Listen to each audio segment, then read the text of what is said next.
Hello दोस्तों, जोहार, नमस्कार। मैं आज सीटेट 2026 की विशेष प्रिपरेशन को लेकर आया हूं।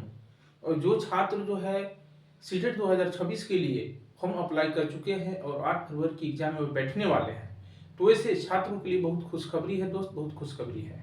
क्योंकि आज जो है मैं जो है सीटेट पेपर 2 एसएसटी पेपर को लेकर आया हूं और कुछ मैं ऐसे क्वेश्चन का कुछ एनालिसिस करूंगा जो आपको आगामी 8 फरवरी को एग्जाम जो होने वाली है उसमें क्वेश्चन फंसने का फुल चांस है दोस्त। ठीक है, तो आज जो है मैं आपको सीटेट पेपर 2 एसएसटी को कुछ वीआई क्वेश्चन को लेकर आया हूं जो आगामी आने वाली 8 फरवरी की एग्जाम में आपको क्वेश्चन बिल्कुल आपको मैच करने की आपको संभावना है। ठीक है दोस्त, तो आज जो है मैं एसएसटी पेपर के अंतर्गत जो है पॉलिटी सब्जेक्ट को, राजनीति विज्ञान, ठीक है, को लेकर मैं आया हूं। इसमें आपको जो है कुछ ऐसे क्वेश्चन चुनिंदा किया गया है जो आपको संभवतः बिल्कुल आपको टच करने की संभावना है। इसलिए आज जो है मैं सीटेट सीटेट 2026, ठीक है दोस्त, सीटेट 2026, ठीक है। और इस चैनल का आपको कॉल या व्हाट्सएप नंबर है, कॉल या आपको व्हाट्सएप नंबर है, ठीक है। तो 7094126557 इस नंबर पर आप यथाशीघ्र संपर्क करके अपनी तैयारियां का आप उत्कर्ष बना सकते हैं। तो आज जो है मैं एक क्वेश्चन को लेकर आया हूं। आपको क्वेश्चन नंबर 1 है और पेपर 2, ठीक है, क्या है भैया, पेपर 2 एसएसटी, पेपर 2 एसएसटी, ठीक है। आपको देखिए पहला क्वेश्चन है, मैं जो है ऑप्शन 4 नहीं दे रहा हूं बल्कि उसको मैं डायरेक्ट आंसर देने का प्रयास कर रहा हूं, ठीक है ना। देखिए उसमें आता है आपको कि भारत के संविधान के किस अनुच्छेद में आपको अस्पृश्यता का उन्मूलन किया जा चुका है, ठीक है। भारत के संविधान के किस अनुच्छेद में, ठीक है ना, तो लिखेंगे कि भारत के संविधान के किस अनुच्छेद में, डायरेक्ट मैं आंसर लिखने का मैं दोस्त प्रयास कर रहा हूं, ठीक है। भारत के संविधान के, ठीक है, अनुच्छेद, ठीक है, तो भारत के संविधान के अनुच्छेद जो है आपको 17, ठीक है, भारत के संविधान की अनुच्छेद 17 में अस्पृश्यता, ठीक है दोस्त, क्या भैया, अस्पृश्यता का उन्मूलन किया जा चुका है। अस्पृश्यता का उन्मूलन, ठीक है, किया गया है दोस्त, ठीक है, किया गया है। क्योंकि ऐसे में 4 ऑप्शन देता तो आपको समय भी ज्यादा लगता, इसलिए मैंने जो है क्वेश्चन को एक सेंटेंस में जवाब देने का प्रयास कर रहा हूं। क्योंकि एग्जाम बहुत नजदीक है, इसलिए बहुत जोर शोर से मेहनत अब करना है दोस्तों, ताकि आपको फर्स्ट अटेम्प्ट में आप क्वालिफाई अच्छे मार्क्स से हो, ठीक है। तो भारत के संविधान की अनुच्छेद 17 में अस्पृश्यता का उन्मूलन किया जा चुका है। देखिए अब सवाल आ रही है कि सर जी अस्पृश्यता शब्द क्या है, अस्पृश्यता से हम नहीं समझते हैं सर। तो देखिए अस्पृश्यता शब्द का आपको अर्थ यही होता है कि जो छूने योग्य नहीं है। जैसे हमारे आपको पारंपरिक समाज में प्राचीन कल्चर की जो सभ्यता थी, तो उस समय आपको बहुत ज्यादा जोरों पर छुआछूत चल रहा था, ठीक है। अस्पृश्यता का ज्यादा जो है जोर शोर से प्रचार प्रसार था। लेकिन धीरे धीरे हमारे देश में जब स्वतंत्रता प्राप्ति हुई 15 अगस्त 1947 ईस्वी को, इसके बाद जो है धीरे धीरे लोगों में शिक्षा का गुणवत्ता बढ़ी, ठीक है। तो धीरे धीरे शिक्षा के बदौलत लोगों में ये अस्पृश्यता शब्द का धीरे धीरे जो है अब ये विलुप्त होता जा रहा है।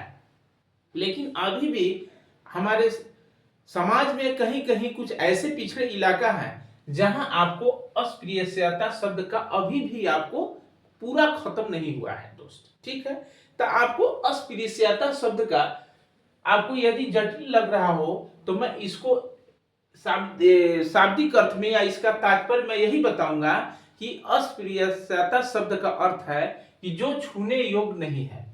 ठीक है, जैसे हमने अभी जिक्र किया कि हमारे प्राचीन समाज में जो है ज्यादा जो है छुआछूत चल रहा था, लेकिन अब धीरे धीरे जो है आपको छुआछूत, जाति, वर्ण, ठीक है, ये सभी भेदभाव दिन प्रतिदिन अब सुधार हो रहा है। ठीक है, तो देखिए ये अस्पृश्यता शब्द उसी को कहते हैं जो छूने योग्य नहीं है, जो जिस समाज में भेदभाव ज्यादा चल रहा हो, जाति से, वर्ण से, रंग से, ठीक है दोस्त, या अपना कर्म के आधार पर, बहुत सी इत्यादि इत्यादि बहुत ऐसे चीज है जो समाज में अस्पृश्यता जो है फैलाती है। लेकिन आज हम सभी को अस्पृश्यता नहीं मानना चाहिए, ये तो समझने की चीज है। ठीक है, इसका मतलब है कि अब कोई भी व्यक्ति दलितों के पढ़ने, मंदिरों में, ठीक है, जाने, सार्वजनिक सुविधाओं को इस्तेमाल करने से रोक नहीं सकता है।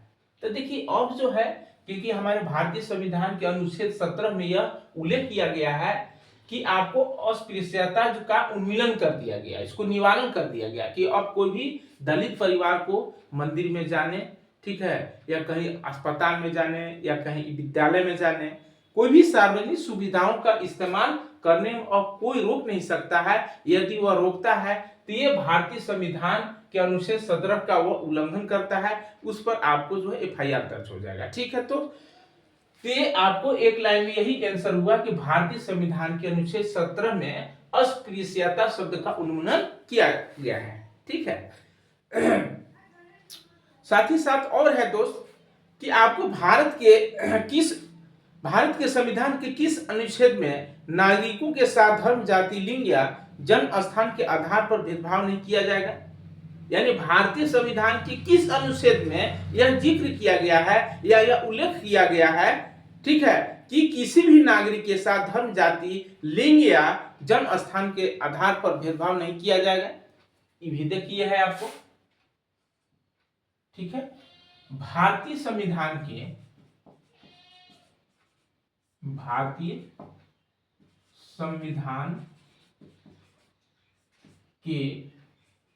अनुच्छेद, क्योंकि आपको एक सेंटेंस में मैं आंसर देने का दोस्त प्रयास कर रहा हूं। ठीक है, भारतीय संविधान के अनुच्छेद 15 क्या है दोस्त, तो अनुच्छेद जो है 15 में किसी भी नागरिक को, क्या है, किसी भी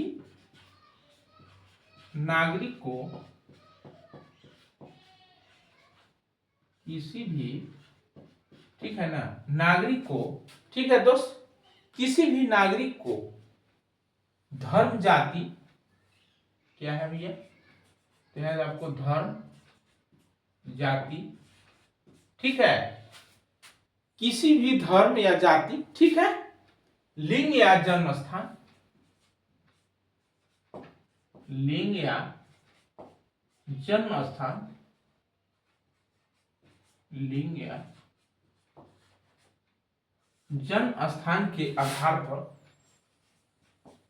जन्म स्थान के आधार पर भेदभाव नहीं किया जाएगा, भेदभाव नहीं किया जाएगा। ठीक है दोस्त, ये समझ में बात आ रही होगी कि भारतीय संविधान के अनुच्छेद 15 में भारत के किसी भी नागरिक के साथ धर्म, जाति, लिंग या जन्म स्थान के आधार पर भेदभाव नहीं किया जाएगा।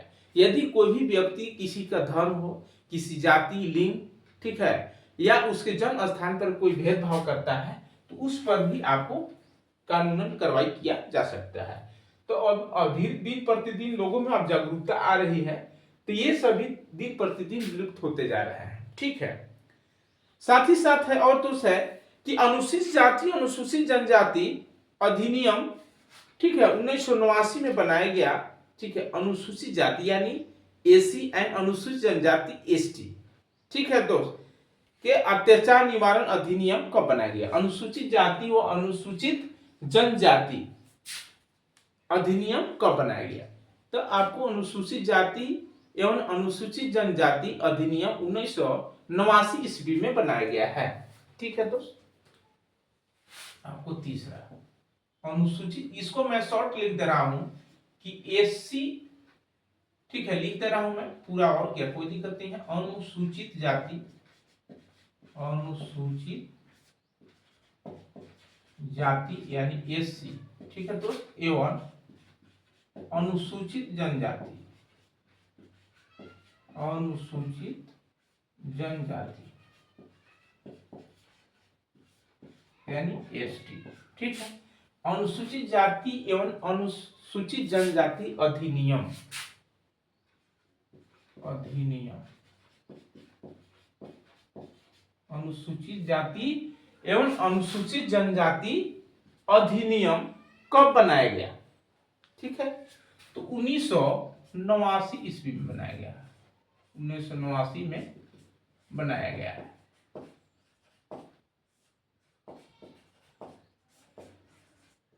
ठीक है, तो अनुसूचित जाति और अनुसूचित जनजाति अधिनियम कब बनाया गया भैया? तो 1989 ईस्वी में बनाया गया है। इस नियम के कुछ मुख्य बिंदु हैं, इसको मैं कुछ ओरल एनालिसिस कर दे रहा हूं। एससी एसटी जाति की किसी भी सदस्य को अपमानित जो है करना दंडनीय अपराध है। सुन लीजिए, अनुसूचित जाति और अनुसूचित जनजाति अधिनियम 1989 में बनाया गया है। इस नियम के कुछ मुख्य बिंदु क्या है भैया? तो एससी एवं एसटी जाति के किसी भी सदस्यों के साथ, ठीक है, अपमानित करना दंडनीय है। और है, इस समाज की किसी भी महिला को अपमानित नहीं किया जाएगा। इनके जमीन के जबरदस्ती कब्जा नहीं किया जा सकता है। इस समाज के सदस्यों के साथ जाति सूचक शब्द का प्रयोग नहीं किया जा सकता है। यानी कोई ऐसे भी समाज में होते हैं कि कोई अगर यादव कास्ट से है तो लोग अहीर बोल देता है, खरवार कास्ट है तो खरवार बोल देता है। तो ऐसे इसी टाइप का जो है, ठीक है ना, किसी भी समाज के शब्दों के साथ जाति सूचक शब्द का डायरेक्ट प्रयोग प्रत्यक्ष रूप से आप उसको यूज नहीं कर सकते हैं। इससे क्या होता है कि किसी व्यक्ति पर जो है ठेस पहुंचता है। ठीक है, तो ऐसे अभद्र जो है कुछ ऐसे शब्द हैं जो किसी का बुरा लगे तो वैसे शब्द का प्रयोग नहीं करना है। ठीक है, क्योंकि ये अनुसूचित जाति और अनुसूचित जनजाति एसटी अधिनियम 1989 ईस्वी में बनाया गया है। ठीक है, तो साथ ही साथ है कि आप हाशियाकरण से आप क्या समझते हैं? ठीक है, यानी लिख देगा कि हाशियाकरण क्या निम्नलिखित में से कौन से विशेषताएं हैं। ठीक है, तो देखिए उसको हमने डेफिनेशन दे रहा हूं अच्छे से कि हाशियाकरण, देखिए जैसे कॉपियों में हम लोग लिखते हैं तो कॉपियों में पन्ने पर लिखते हैं, ठीक है, तो उनकी बाईं ओर हम लोग खाली जगह छोड़ते हैं, या कॉपी में खाली जगह पहले से ही छोड़ा रहता है जहां आमतौर पर लिखा नहीं जाता है। ठीक है, उस पन्ने का हाशिया कहा जाता है। कुछ ऐसे ही समाज में भी होता है। हाशियाई का मतलब होता है कि जिसे किनारे हाशिए पर जो है ढकेल दिया जाता है। ठीक है दोस्त, तो देखिए आपको समाज में कुछ निम्न वर्ग के लोगों के बीच जो है हाशियाकरण अभी भी जो है पूरा समाप्त नहीं हुआ है। तो इससे क्या होगा कि जिस समाज में, जिस समुदाय में हाशियाईकरण, ठीक है, अगर होता है तो वो समाज जो है अपने भारतीय संविधान की जो मौलिक अधिकार है, जो उनका मौलिक कर्तव्य है, मूल कर्तव्य है, उससे वह वंचित हो जाएगा दोस्त। ठीक है, तो इसमें जो है आपको जो है किसी भी समाज के दलित वर्ग हो, कितने निम्न वर्ग हो, उसको हाशियाकरण में अभी नहीं छोड़ना है। तो हाशियाकरण का मतलब वही है कि जैसे हम लोग कॉपी में लिखते हैं तो कॉपी के बाएं साइड में जो है कुछ खाली जगह छोड़ दिया जाता है, आमतौर पर छोड़ भी दिया जाता है, तो उसको हाशियाकरण कहते हैं। उसी तरह से जो है समाज में दलित निम्न वर्ग के बीच जो है हाशियाकरण देखने को मिलता है, जिससे उनको समाज के हकूक उनको जानकारी नहीं हो पाता है। इसीलिए उनको जो है आपको हाशियाकरण में नहीं छोड़ना है। ठीक है। उनको एक क्या है, जैसे हम लोग आपको पेडागोजी में पढ़ते हैं कि आपको समावेशी शिक्षा, ठीक है ना, तो ये सभी को एक इंक्लूसिव में लेके चलना है, हास्यकरण में नहीं छोड़ना है, क्योंकि हास्यकरण जो है समाज में जो जटिल समस्या पैदा करती है। ठीक है दोस्त, आई होप, मैं आशा करता हूं कि हास्यकरण के मतलब समझ में आई होगी। ठीक है, क्योंकि देखिए हास्यकरण से क्या होता है कि जिस समाज के दलितों को अगर हास्यकरण में छोड़ दिया जाता है तो वैसे लोगों के बीच गरीबी का उत्पन्न होना स्वाभाविक हो जाता है। ठीक है, आपको उसी तरह है दोस्त कि भारत के, ठीक है, लगभग 8% आबादी अनुसूचित जनजाति की है। आपको एग्जाम में आ जाता है कि भारत में लगभग कितने प्रतिशत जो है आपको जाति जो है अनुसूचित जनजाति की है, भारत के कुल आबादी का कितना प्रतिशत अनुसूचित जाति का है। ठीक है, तो यह अनुसूचित जनजाति का है, तो ये जानना बहुत अति आवश्यक है। तो भारत के कुल आबादी का, ठीक है ना, उसको इस टाइप की लिखने की कोशिश कीजिए। भारत के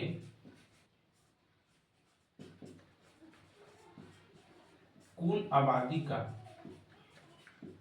भारत के कुल आबादी का कितना प्रतिशत अनुसूचित जनजाति का है, तो भारत के कुल आबादी का 8% जो, ठीक है, 8%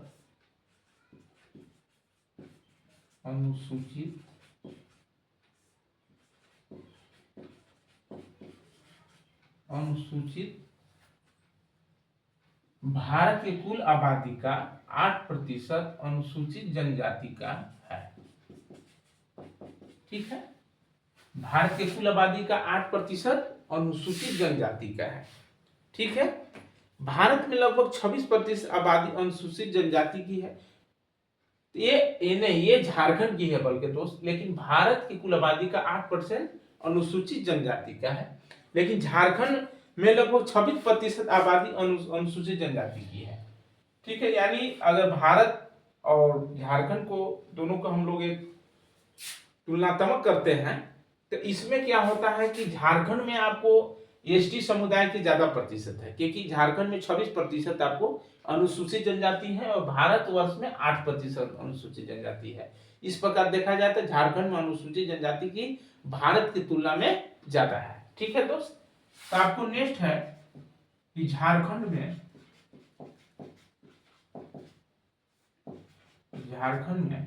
ठीक है दोस्त, लगभग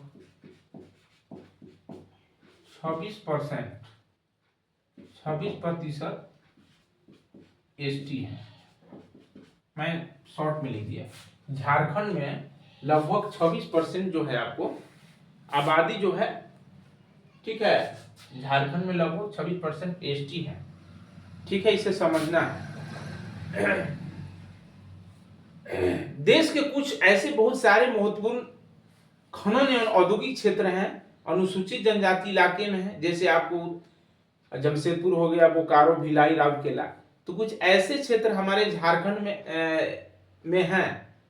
ठीक है, जहां पर जो है एसटी की आबादी ज्यादा है, लेकिन फिर भी वहां जो है आपको खनन का बिल्कुल भरपूर आपको भंडार है। ठीक है दोस्त, तो झारखंड में आपको ये देखने को ज्यादा मिलता है, क्योंकि आप लोग को ये सब जानकारी है कि झारखंड जो है आपको अन्य राज्यों की तुलना में खनिज संपदा के मामले में ये धनी राज्य है। ठीक है, आपको नेक्स्ट है दोस्त, छठा, झारखंड में कितना प्रतिशत जो है अनुसूचित जनजाति निवास करती है। झारखंड में, ठीक है, अनुसूचित जनजाति निवास करती है, माने झारखंड में कितने प्रकार की अनुसूचित जनजाति है, तो झारखंड में आपको जो है 32 अनुसूचित जनजाति निवास करते हैं। ठीक है दोस्त, झारखंड में क्या है कि अनुसूचित जाति की संख्या कितना है, तो जब आपको झारखंड में अनुसूचित जनजाति झारखंड में, ठीक है, अनुसूचित जनजाति, ठीक है, झारखंड में 32 अनुसूचित जनजातियां निवास करती है। आपको ऐसे भी लिख सकते हैं, झारखंड में अनुसूचित जनजातियों की संख्या है, अनुसूचित जनजातियों की संख्या 32 है। यानी झारखंड में जो है 32 प्रकार के अनुसूचित जनजाति यहाँ पर निवास करते हैं, समझना है, ठीक है। तो नेक्स्ट है आपको अनुसूचित जनजाति अधिनियम 2006, यानी एक अनुसूचित जनजाति के लिए एक और नियम लागू किया गया 2006 में।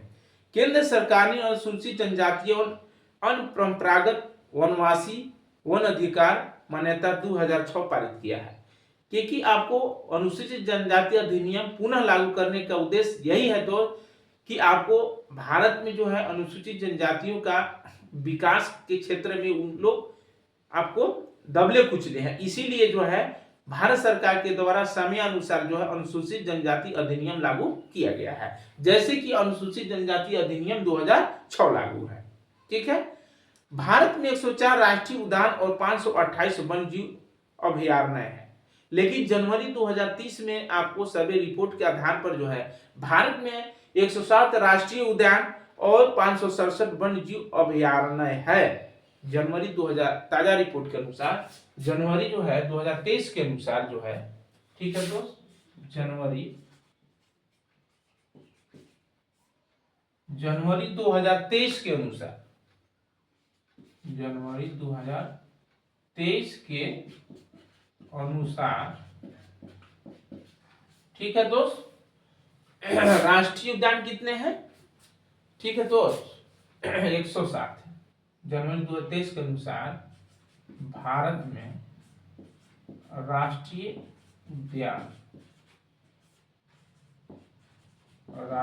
उद्यान जो है 107 है दोस्त, ठीक है, और वन्य जीव अभयारण्य 567 है। एवं वन्य जीव अभयारण्य कितना भैया, 567 है, ठीक है ना। वन्य जीव अभयारण्य आपको 567 है। ताजा रिपोर्ट 2023 के अनुसार भारत में राष्ट्रीय उद्यान, ठीक है ना, 107 एवं वन्य जीव अभयारण्य 567 है, ठीक है। और नेक्स्ट है आपको कि 2011 की जनगणना के अनुसार भारत के कुल आबादी में मुसलमानों का 14.02% है। इन्हें भी हंसियाई समुदाय माना जाता है, तो ठीक है। यानी 2011 में जो सेंसस जनगणना हुई, 2011 के बाद भारत में जनगणना इधर नहीं हुई है, तो आपको 2011 की जनगणना के अनुसार भारत की कुल आबादी में मुसलमानों का 14.02% है। ये भी आपको अच्छा टॉपिक है। 2011 के जनगणना के अनुसार, जनगणना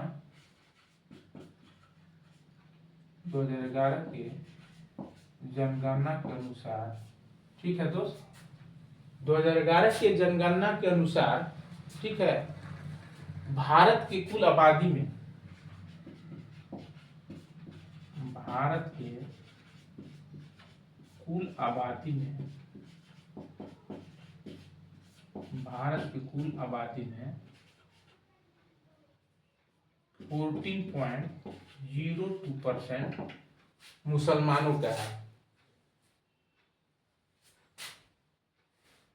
मुसलमान है, ठीक है दोस्त। 2011 की जनगणना के अनुसार भारत की कुल आबादी में 14.02% मुसलमान है। यानी मुसलमान कुल आबादी में, भारत की कुल आबादी में 14.02% केवल मुसलमान की पॉपुलेशन है दोस्त, ठीक है। नेक्स्ट है आपको, इसका मुख्य कारण साथ ही साथ ये भी है कि इन्हें भी हंसियाई समुदाय में माना जाता है, माना गया है, ठीक है दोस्त। आपको सचर समिति रिपोर्ट सरकार ने 2005 में गठित किया, ठीक है। यानी एक आपको 2005 में जो है न्यायमूर्ति राजेंद्र सचर की अध्यक्षता में एक उच्च स्तरीय समिति का गठन किया, जिसे हम सचर समिति रिपोर्ट कहते हैं दोस्त। ठीक है, 2005 में न्यायमूर्ति राजेंद्र सचर की अध्यक्षता में एक उच्च स्तरीय बैठक का आयोजन किया गया, जिसे हम जो है सचर समिति, ठीक है, कहते हैं। इसमें क्या हुआ कि इस सचर समिति रिपोर्ट के आधार पर यह आकलन किया गया कि मुसलमानों जैसे अनुसूचित जाति एवं अनुसूचित जनजातियों को समाज में हाशियाकरण के रूप में रखा गया, उसी प्रकार से ये आपको सचर समिति, ठीक है, 2005 के आधार पर, आकलन के आधार पर यह तथ्य जो है मालूम होती है कि मुसलमानों का भी हाशियाकरण में जो है रखा गया है। ठीक है, इस समिति ने भारत में मुस्लिम समुदाय की आपको सामाजिक, आर्थिक एवं राजनीतिक एवं शैक्षणिक स्थितियों का अवलोकन किया। इस रिपोर्ट से पता चलता है कि मुसलमानों की स्थिति एसी एवं एसटी समुदायों की हंसियाई जैसी मिलती है। ठीक है, तो यानी आपको 2005 में जो सचर समिति रिपोर्ट न्यायमूर्ति राजेंद्र सचर की अध्यक्षता में जो एक समिति का गठन किया गया, इस गठन के रिपोर्ट के आधार पर मुसलमानों की सामाजिक, आर्थिक, शैक्षणिक व्यवस्था का आकलन करने के बाद यह निष्कर्ष निकाला गया कि मुसलमानों के एसी एसटी की तरह जो है हंसियाई में इनको भी रखा गया है।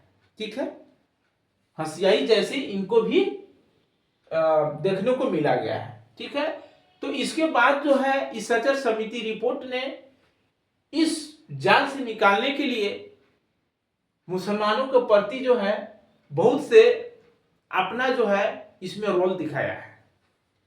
आरक्षण की व्यवस्था सुनिए दोस्त, तो आपको एक पॉइंट भी लिख लीजिए कि आपको सचर समिति रिपोर्ट, सचर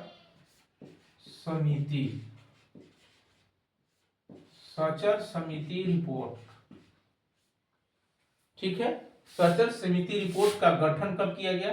तो सचर समिति रिपोर्ट का गठन आपको 2005 में, ठीक है दोस्त, 2005 में न्यायमूर्ति राजेंद्र सचर की अध्यक्षता में न्यायमूर्ति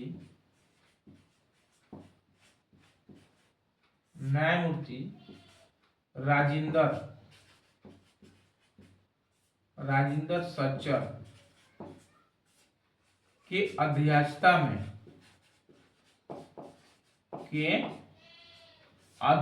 में सचर समिति रिपोर्ट का गठन 2005 में न्यायमूर्ति राजेंद्र सचर की अध्यक्षता में गठित की गई।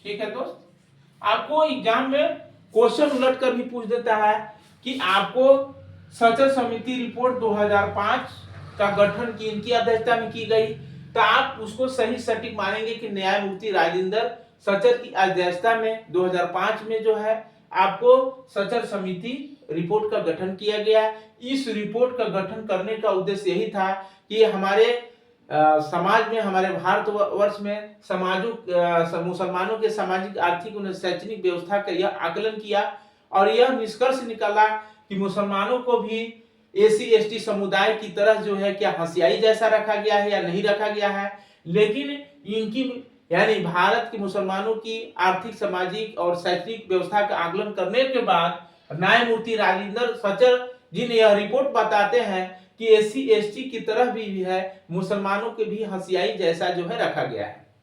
ठीक है, ओके। नेक्स्ट है आपको आरक्षण की व्यवस्था। संविधान के अनुच्छेद 15(4) और 16(4) में कहा गया है कि किसी समाज या वर्ग का सरकारी सेवाओं में पर्याप्त प्रतिनिधित्व नहीं हो तभी आरक्षण का लाभ दिया जाएगा। ठीक है दोस्त, यानी कुछ सामाजिक परिवेश में कुछ ऐसे देखने को मिलते हैं कि वे सरकार का अधीन जो है वो कार्यरत है और साथ ही साथ दूसरे कार्य में ये सरकार के अन्य जो कार्य है उसमें पुनः वो लेने के लिए भाग लेते हैं। तो ये हमारे भारतीय संविधान के अनुच्छेद 15(4) एंड 16(4) में यह कहा गया है, ठीक है, तो कि किसी समाज या वर्ग का सरकारी सेवा में पर्याप्त प्रतिनिधित्व नहीं हो तभी उसको आरक्षण का लाभ दिया जाएगा। यदि वह गवर्नमेंट जॉब में या सरकार के अधीन किसी भी कार्य पर वह आश्रित है, ठीक है, तो उनको जो है, जो भारतीय संविधान के 15(4) एंड 16(4) अनुच्छेद में जो उल्लेख किया गया है, उनको आरक्षण का लाभ नहीं दिया जाएगा। ठीक है दोस्त, तो आरक्षण की व्यवस्था संविधान किस अनुच्छेद में किया गया है? तो आरक्षण की व्यवस्था संविधान के अनुच्छेद 15(4) एंड 16(4) में उल्लेख किया गया है कि किसी समाज या वर्ग के द्वारा, ठीक है, किसी समाज या वर्ग के द्वारा सरकार के अधीन यदि वह कार्यरत है तो उनको आरक्षण का लाभ नहीं दिया जाए। ठीक है दोस्त, नेक्स्ट है आरक्षण का लाभ पिछड़ी जाति वर्ग को 3 कैटेगरी में बांटकर दिया जाता है, एसी, एसटी एवं अल्पसंख्यक, ठीक है, जैसे ओबीसी में बांटा गया है। ठीक है दोस्त, चलिए आपको नेक्स्ट है कि भारत सरकार द्वारा 2009 में 6 से 14 वर्ष के सभी बच्चों की निःशुल्क तथा अनिवार्य शिक्षा प्रदान करने का कानून बनाया गया है। ये भी बात सही है, यानी हमारे भारत सरकार द्वारा 2009 में जो आपको आरटी लागू किया है, राइट टू एजुकेशन एक्ट 2009 में जो लागू किया गया है, उसका मुख्य उद्देश्य क्या था कि 6 से 14 वर्ष के आयु वर्ग के जो भी बालक या बालिकाएं हैं उनको आपको निःशुल्क शिक्षा दिया जाएगा।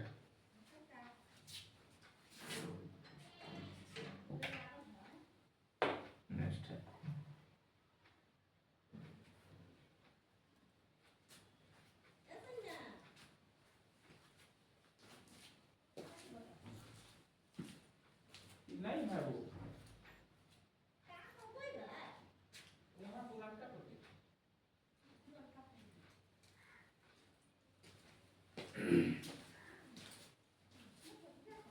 चलिए दोस्त, नेक्स्ट है, कोई एग्जाम में आ जाता है कि राइट टू एजुकेशन, ठीक है, शिक्षा का अधिकार अधिनियम कब लागू किया गया? तो शिक्षा का अधिकार अधिनियम राइट टू एजुकेशन 2009 में लागू किया गया है, जिसका मुख्य उद्देश्य है कि 6 से 14 वर्ष तक के सभी बच्चों को निःशुल्क तथा अनिवार्य शिक्षा प्रदान मुहैया कराई जाए। सर्व शिक्षा अभियान 2002 से 2001 में भारत सरकार द्वारा आरंभ की गई थी। वर्तमान में इसे समग्र शिक्षा अभियान के नाम से जाना जाता है। आपको एग्जाम में तो इस टाइप की पूछ देता है कि सर्व शिक्षा अभियान जो है भारत सरकार द्वारा कब लागू की गई थी? तो सर्व शिक्षा अभियान भारत सरकार के द्वारा जो है, ये भी आपको इंपोर्टेंट क्वेश्चन लिख सकते हैं कि सर्व शिक्षा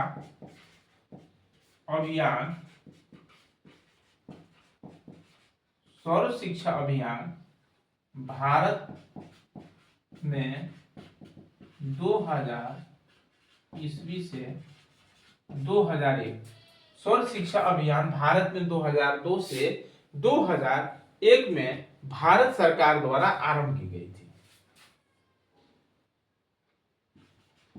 भारत सरकार द्वारा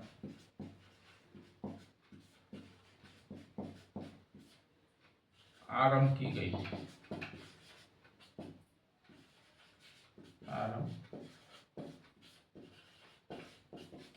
ठीक है, तो सर्व शिक्षा अभियान भारत में 2002 से 2001 में, ठीक है, भारत सरकार द्वारा आरंभ की गई थी। वर्तमान में इसे समग्र शिक्षा अभियान के नाम से जानते हैं। अभी वर्तमान में इसको क्या नाम से जानते हैं दोस्त? तो अभी इसको वर्तमान में जो है समग्र शिक्षा अभियान के नाम से जानते हैं।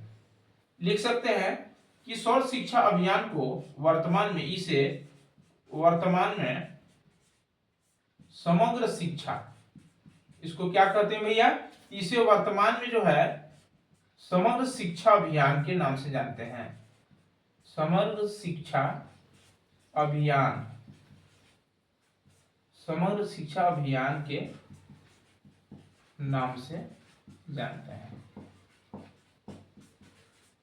ठीक है दोस्त, सर्व शिक्षा अभियान भारत सरकार के द्वारा 2002 से 2001 में जो है यह लागू किया गया था, प्रारंभ किया गया था। इसे वर्तमान में समग्र शिक्षा अभियान के नाम से, ठीक है, जानते हैं। हाल के 2020 से 2022 तक फैले संक्रामक कोरोना वायरस से बचाव के लिए 100 करोड़ से अधिक लोगों को कोरोना के 3 डोज मुफ्त में लगाए गए थे भारत सरकार के द्वारा। ठीक है, आपको हाल ही में जो है 2020 से 2022 में हमारे भारतवर्ष में जो संक्रामक रोग जिसको हम लोग कोरोना वायरस के नाम से जानते हैं, इस कोरोना वायरस को निवारण के लिए भारत सरकार के द्वारा 100 करोड़ से अधिक लोगों को, ठीक है, 3 डोज मुफ्त में उपलब्ध कराई गई थी। ठीक है दोस्त, ये आपको ये समझने की चीज है कि हाल के वर्षों में 2020 से 2022 में एक संक्रामक बीमारी कोरोना वायरस को इलाज कराने के लिए, निवारण कराने के लिए भारत सरकार के द्वारा 100 करोड़ से यानी 1 अरब से अधिक लोगों को, ठीक है, कोरोना का 3 डोज जो है मुफ्त में उपलब्ध कराई गई थी। ठीक है, भारत में दूषित पानी के कारण प्रतिदिन लगभग 1600 व्यक्तियों की मृत्यु होती है। सुनिए, भारत में दूषित पानी के कारण ये ताजा रिपोर्ट के आधार पर यह तथ्य सामने आया है दोस्त कि भारत में दूषित पानी के कारण प्रतिदिन लगभग 1600 व्यक्तियों की मृत्यु होती है। ठीक है, उनमें से ज्यादातर 5 साल से भी कम उम्र के बच्चे होते हैं, क्योंकि हमारे देखिए वाटर पोल्यूशन से, पानी जल प्रदूषण से जो है आपको समस्त प्रकार की बीमारियां उत्पन्न होती है। ठीक है, तो आपको जो है हम लोग को यह सोचना चाहिए, यह सचेत होना चाहिए कि आपको जल का, ठीक है, गंदा न होने दें। ठीक है, तो ये आपको टॉपिक अच्छा है, इसको मैं लिख दे रहा हूं। ठीक है, भारत में दूषित पानी के कारण क्या भैया कि भारत में दूषित पानी के कारण, भारत में दूषित पानी के कारण, ठीक है, प्रतिदिन लगभग 1600 व्यक्तियों की मृत्यु होती है। भारत में दूषित पानी के कारण, ठीक है दोस्त, लगभग 1600 व्यक्तियों की प्रतिदिन मृत्यु होती है, जिनमें 5 साल से कम उम्र के बच्चों को ज्यादा देखने को मिलती है। ठीक है, स्वच्छ भारत अभियान भारत सरकार के द्वारा आरंभ किया गया राष्ट्रीय स्तर का अभियान है, जिसका उद्देश्य है कि गलियों सड़कों को साफ करना है। यानी हमारे भारत सरकार के द्वारा स्वच्छ भारत अभियान जो है कार्यक्रम लागू किया गया था। यह स्वच्छ भारत अभियान कार्यक्रम जो है हमारे राष्ट्रपिता महात्मा गांधी के जन्म दिवस के अवसर पर 2 अक्टूबर 2014 को आरंभ किया गया। ठीक है दोस्त, ये भी आपको क्वेश्चन आपको एग्जाम में देखने को मिल सकता है। ठीक है, स्वच्छ भारत अभियान, ठीक है, भारत में क्या भैया कि भारत में स्वच्छ भारत अभियान,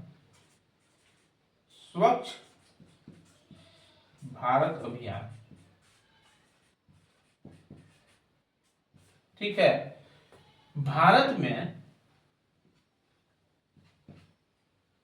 ठीक है दोस्त, कि भारत में स्वच्छ भारत अभियान, ठीक है, कब शुरू किया गया था? तो भारत में स्वच्छ भारत अभियान महात्मा गांधी के जन्म दिवस 2 अक्टूबर 2014 ईस्वी को प्रारंभ किया गया था। ठीक है, भारत में स्वच्छ भारत अभियान जो है, ठीक है, आपको 2 अक्टूबर 2014 ईस्वी को आरंभ किया गया था। यानी महात्मा गांधी के जन्म दिवस 2 अक्टूबर 2014 ईस्वी को यह आरंभ किया गया था स्वच्छ भारत अभियान। ठीक है, तो स्वच्छ भारत अभियान कार्यक्रम में केंद्र एवं राज्य सरकार ये दोनों की भागीदारी इसमें सुनिश्चित किया गया है। यानी स्वच्छ भारत अभियान को सफल बनाने में आपको central government and state government दोनों की भागीदारी इसमें होती है, ताकि जो है भारतवर्ष में आपको जो है स्वच्छता के क्षेत्र में आपको अंतर्राष्ट्रीय स्तर पर अच्छा जो है इनका रिजल्ट हो। ठीक है, तो तो आपको भारत में स्वच्छ भारत अभियान जो है महात्मा गांधी के जन्म दिवस 2 अक्टूबर 2014 ईस्वी को शुरू किया गया था भारत सरकार के द्वारा, जिसमें जो है केंद्र सरकार और राज्य सरकार दोनों के सहभागीदारी इसमें होती है। ठीक है, तो नेक्स्ट है नर्मदा बचाओ आंदोलन के केस में सुप्रीम कोर्ट में कहा गया है कि पानी जीवन के अधिकार का एक भाग है। देखिए, इसमें एक नर्मदा बचाओ एक आंदोलन चलाई गई थी दोस्त, ठीक है ना। नर्मदा बचाओ आंदोलन में सुप्रीम कोर्ट यह कहा था कि पानी जीवन के अधिकार का एक भाग है। ठीक है, देखिए अब साथ ही साथ कुछ और टॉपिक है कि झारखंड में शहरी क्षेत्रों में पानी की उपलब्धता जो है 734.53 लाख गैलन तथा पानी की आवश्यकता 1616.35 लाख गैलन है। ठीक है, तो यानी एक गैलन में लगभग आपको 4 लीटर पानी होता है।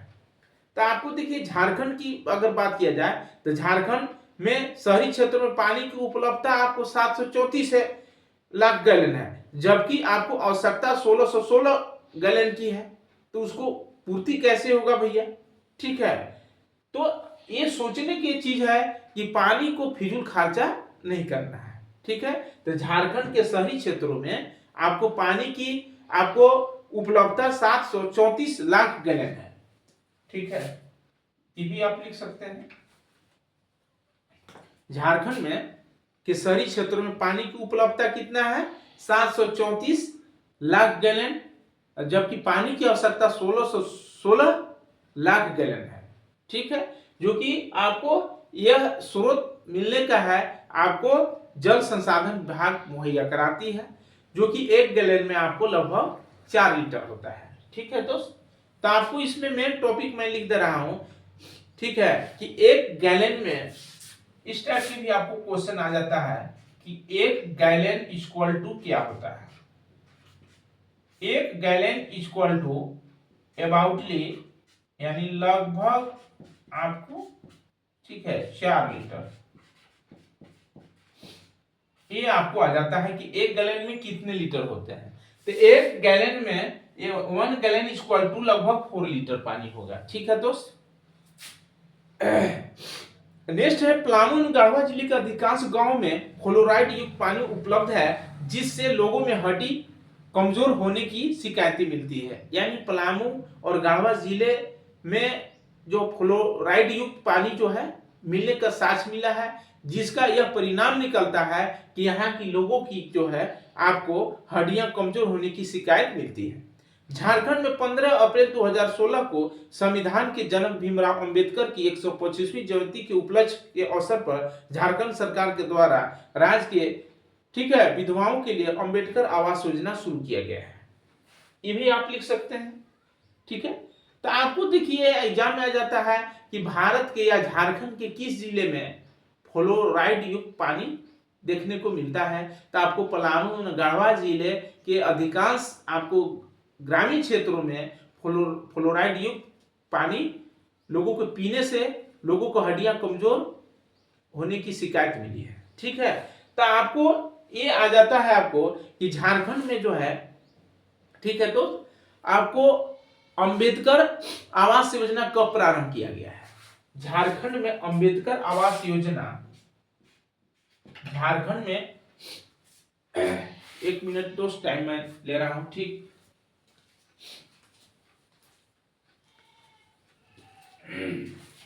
देखिए झारखंड में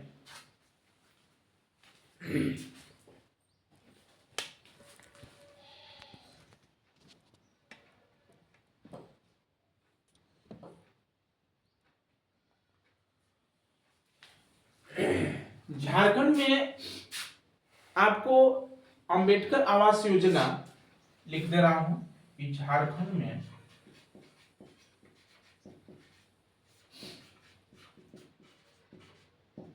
अंबेडकर, झारखंड में अंबेडकर आवास योजना, झारखंड में अंबेडकर आवास योजना कब प्रारंभ किया गया है भैया। झारखंड में अंबेडकर आवास योजना 16 अप्रैल 2016 ईस्वी को जो है, नहीं सॉरी 15 अप्रैल दोस्त, क्या है भैया 15 अप्रैल 2016 ईस्वी को प्रारंभ किया गया। झारखंड में अंबेडकर आवास योजना 15 अप्रैल 2016 ईस्वी को शुरू किया गया है, जो कि आपको हमारे संविधान के जनक डॉक्टर भीमराव अंबेडकर की 125वीं जयंती के शुभ अवसर पर यह अंबेडकर आवास योजना प्रारंभ किया गया है। आपके एग्जाम में आ जाता है कि अंबेडकर आवास योजना आपको संविधान निर्माता या संविधान के जनक डॉक्टर भीमराव अंबेडकर की किस जयंती के शुभ अवसर पर यह अंबेडकर आवास योजना प्रारंभ किया गया था। तो आपको इसको एक और सेंटेंस में मैं लिख दे रहा हूं कि आपको अंबेडकर आवास योजना, ठीक है, अंबेडकर आवास योजना, अंबेडकर आवास योजना, ठीक है, तो अंबेडकर आवास योजना, ठीक है, संविधान के जनक डॉक्टर भीमराव अंबेडकर, ठीक है दोस्त, डॉक्टर भीमराव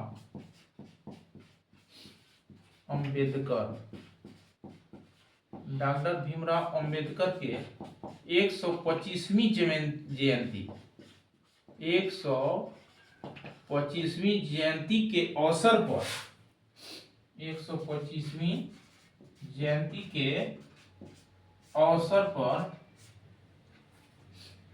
ठीक है, यह योजना शुरू की गई थी, योजना प्रारंभ की गई थी,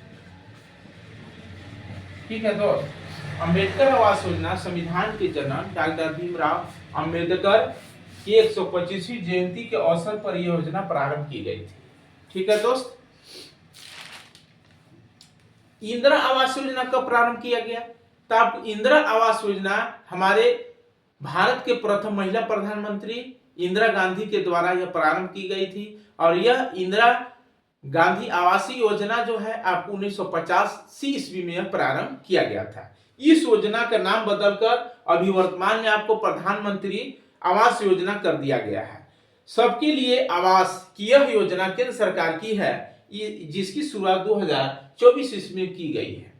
देखिए, आपको इंदिरा आवास योजना जैसे जैसे आपको सरकार जो है आपको चेंज होते गए, उसी तरह से आपको अपना अपना नाम के आधार पर उन्होंने योजना का नामकरण दिया गया है, ठीक है। जैसे हमारे भारत के प्रथम महिला प्रधानमंत्री इंदिरा गांधी थी, तो अपने नाम पर इंदिरा आवास योजना 1985 में प्रारंभ की थी। उसी तरह से इस योजना का नाम दिन प्रतिदिन बदलकर जो है प्रधानमंत्री आवास योजना शुरू किया गया। फिर जो है आपको नरेंद्र मोदी के द्वारा फिर इसके लिए सबके लिए आवास की यह योजना, यानी यह केंद्र सरकार की है, जो नरेंद्र मोदी के द्वारा इसको 2014 ईस्वी में की गई है, ठीक है। दिल्ली और मुंबई जैसे महानगरों में सरकार के द्वारा मेट्रो रेल परियोजना के रूप में एक महत्वाकांक्षी योजना शुरू की गई है। तो जैसे आपके बड़े बड़े सिटी है, जैसे दिल्ली है, मुंबई है, कलकत्ता, तो ऐसे आपको जो घनी आबादी घनी पॉपुलेशन वाले क्षेत्र हैं, ठीक है दोस्त, तो ऐसे क्षेत्रों में आपको जो है मेट्रो रेल परियोजना एक महत्वाकांक्षी योजना है, जो सरकार के द्वारा यह प्रारंभ की गई है। दिल्ली में मेट्रो रेल के पहले खंड का निर्माण कराने के लिए सरकार जो है बजट से 11,000 करोड़ रुपए खर्च किए थे, ठीक है। यानी दिल्ली में मेट्रो रेल का परिचालन करने के लिए सरकार जो है अपने बजट से, यानी सरकारी बजट से 11,000 करोड़ रुपए खर्च किया था, ठीक है। दिल्ली में मेट्रो रेल का परिचालन शुरुआत जो है 24 दिसंबर 2002 ईस्वी को किया गया था दोस्त, ठीक है। दिल्ली में मेट्रो रेल का परिचालन जो है आपको नेक्स्ट आप लिख सकते हैं कि दिल्ली में मेट्रो रेल का परिचालन, ठीक है दोस्त, मेट्रो रेल का परिचालन कब हुआ था? दिल्ली में मेट्रो रेल का परिचालन आपको, ठीक है। तो कब हुआ था भैया? तो दिल्ली में मेट्रो रेल का परिचालन आपको है 24 दिसंबर 2002 ईस्वी को, ठीक है। दिल्ली मेट्रो रेल का परिचालन 24 दिसंबर 2002 ईस्वी को हुआ था, 2002 ईस्वी को, ठीक है दोस्त, हुआ था, ठीक है।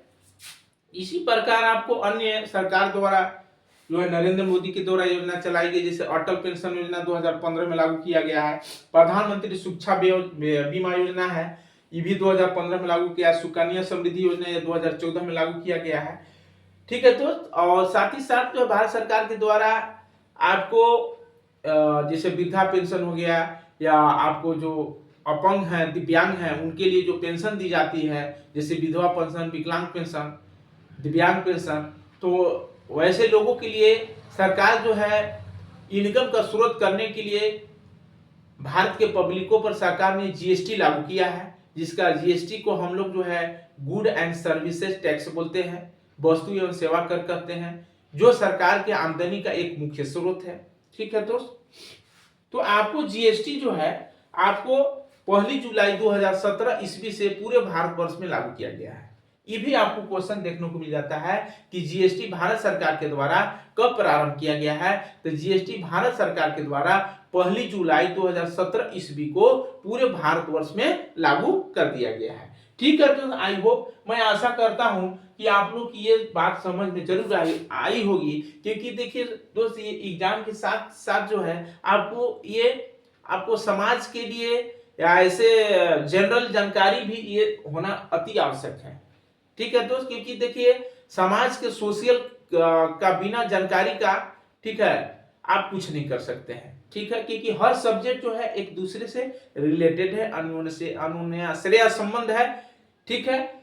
इसलिए इसी टाइप का आपको निःशुल्क वीडियो प्रोवाइड चाहिए, तो आपको इस चैनल को सब्सक्राइब करें और लोगों तक जो है शेयर करें, और विस्तृत रूप से आपको अच्छे से अच्छे फुल प्रिपरेशन करना हो तो ये चैनल का कॉल या व्हाट्सएप नंबर है आपको 7091412657 पर यथाशीघ्र संपर्क करके अपनी तैयारियों को और जोरदार अच्छे से अच्छा जो है आप फोकस बना सकते हैं। तो चलिए भैया, इतने ही कहकर मैं अपनी वाणी को विराम देता हूँ। जय हिंद, जय भारत।